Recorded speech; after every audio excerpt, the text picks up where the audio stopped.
नमस्कार दोस्तों। आज हम पढ़ेंगे जो हमारी पोयम है विलियम वर्ड्सवर्थ के द्वारा जो लिखी गई है, द सोलिटरी रीपर। सोलिटरी का मतलब होता है अकेला, एकांत। रीपर, रीप होता है काटना, रीपर काटने वाला या काटने वाली। जो ये पोयम है द सोलिटरी रीपर, इसमें एक लड़की की कहानी है जो अकेली घास काट रही होती है। देखते हैं। The poem is in the form of A ballad. जो ये कविता है बैलेड के रूप में है। बैलेड क्या होता है? A poem narrating a short story, एक ऐसी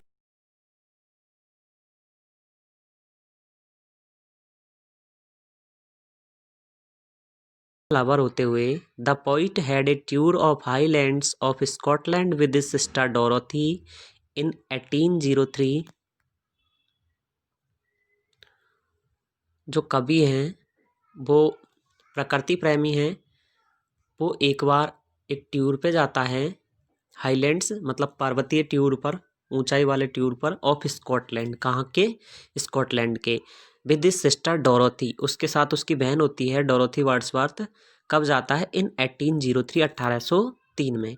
this poem narrates the experiences of the tour of highlands.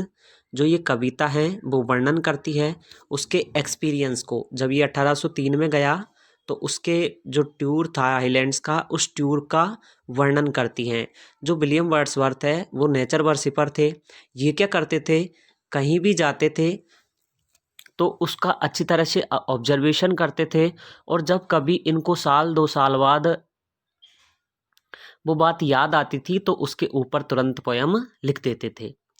तो ये 1803 में गए थे। ही कंपोज दिस पोयम इन 1805, और ये पोयम कब लिखी इन्होंने? 1805 में। And this poem was published in 1807, और ये 1807 में पब्लिश हुई। This poem is the story of a young girl. यह एक युवा लड़की की कहानी है। Who is reaping and singing, जो काट रही है और गा भी रही है साथ में। देखिए पोयम आगे। Behold her single in the field. Poet कह रहा है बीहोल्ड हर, उसे देखो, सिंगल इन द फील्ड, वो खेत में अकेली हैं। यॉन सोलिटरी हाईलैंड, जो सामने अकेली है। कहाँ पर है? सामने।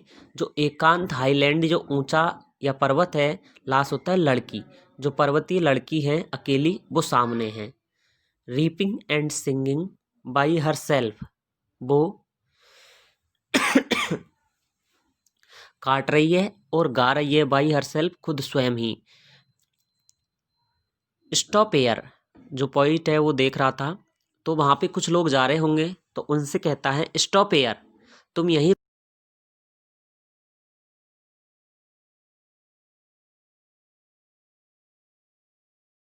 ग्रेन, वो लड़की अकेली ही काटती है। एंड वाइंड्स द ग्रेन, और जो उसने जो घास काटा है, जो गट्ठर काटा है, उसको अकेली बांधती है। And Singh A melancholy strain, and सिंग से मेलंकली स्ट्रैन। मेलंकली होता है दुख भरा, स्ट्रैन स्वर, गीतों का स्वर। जो उसके गीतों का स्वर है वो दुख भरा है। O listen for the bell profound is overflowing with the sound.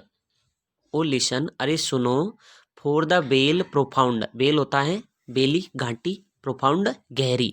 जो ये गहरी घाटी है, इज ओवरफ्लोइंग, ओवरफ्लो होता है लबालब होना, वो लबालब हो रही है विद द साउंड, आवाज से, ध्वनि से। आगे देखते हैं। No nightingale did ever chant, किसी भी नाइटिंगल ने नहीं गाया होगा। More welcome notes to weary bands of travellers in some shady haunt. More welcome, अधिक स्वागत वाला, नोट्स यानी स्वर, नोट्स होते गीतों के स्वर।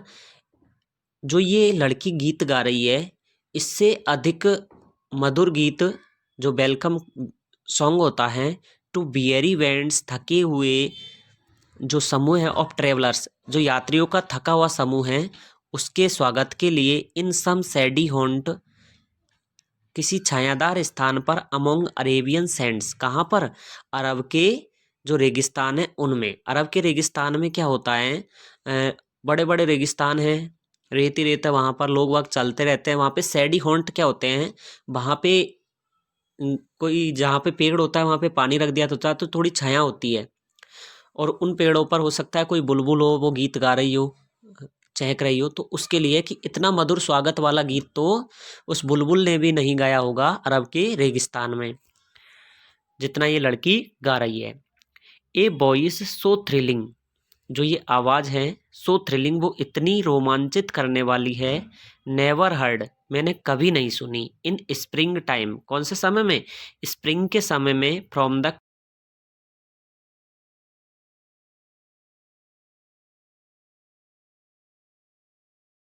पक्षी से भी स्प्रिंग सीजन में नहीं सुनी। Breaking the silence of the seas, जो ये आवाज़ है, breaking the silence of the seas, ये समुद्र की चुप्पी को तोड़ती है। अमोंग द फारदेस्ट हेब्रिजेज, जो दूर स्थित हेब्रिज, हेब्रिज एक द्वीप समूह है, द्वीप है, वहां पर भी ये समुद्र की चुप्पी को तोड़ती है, अर्थात वहां तक आवाज जा रही है।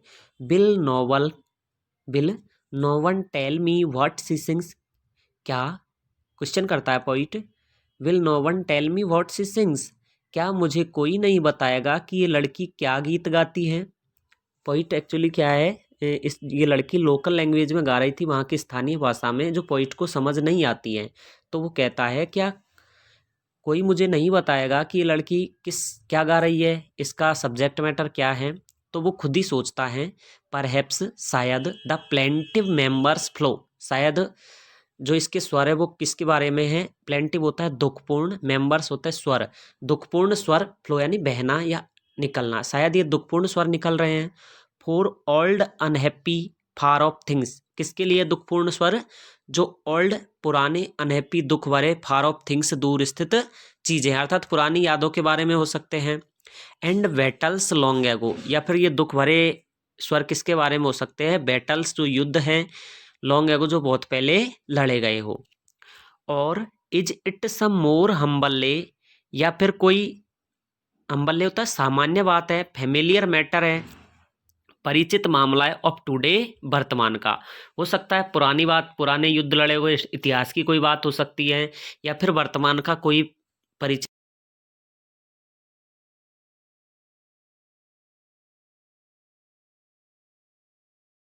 वो हो सकता है। लॉस, कोई हानि हो सकती है, और पेन, या फिर कोई कष्ट भी हो सकता है। पोइट खुद ही गैस कर रहा है कि ये दुख भरे गीत किसके बारे में हो सकते हैं।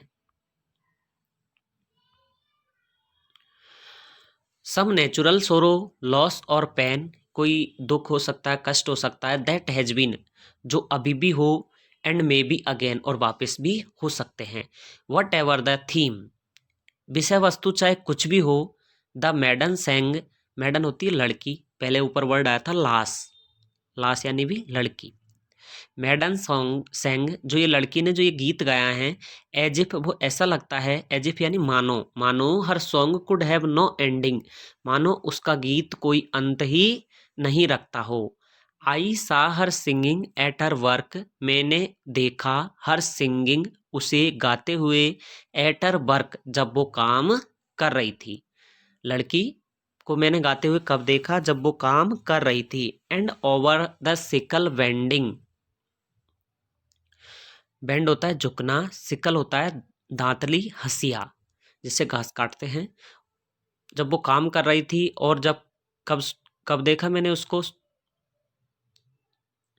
गाते हुए, जब वो अपनी हंसिया के ऊपर झुकी हुई थी, अर्थात काट रही थी। आई लिसनड मोशनलेस, मोशन होती है गति, लेस गतिहीन, मैंने सुना गतिहीन होकर, एंड स्टिल, स्टिल होता है शांत, मैंने गतिहीन होकर, स्टिल लगातार भी होता है, शांत भी होता है, तो मैंने गतिहीन होकर लगातार उसे सुना। And as I mounted up the hill, और जैसे ही मैं, माउंट होता है चढ़ना, वर्ब के रूप में चढ़ना, जैसे ही मैं,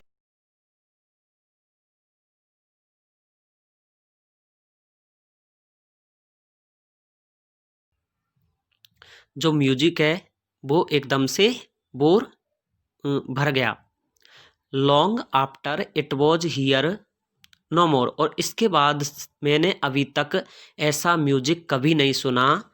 उस लड़की ने जो गीत गाया है वो मेरे हृदय में बिल्कुल समा गया है। ठीक है फ्रेंड्स, आपकी ये पोयम भी कंप्लीट हुई। ऐसे ही और वीडियोज़ के लिए आप चैनल को सब्सक्राइब करें और अपने फ्रेंड्स के साथ शेयर ज़रूर करें।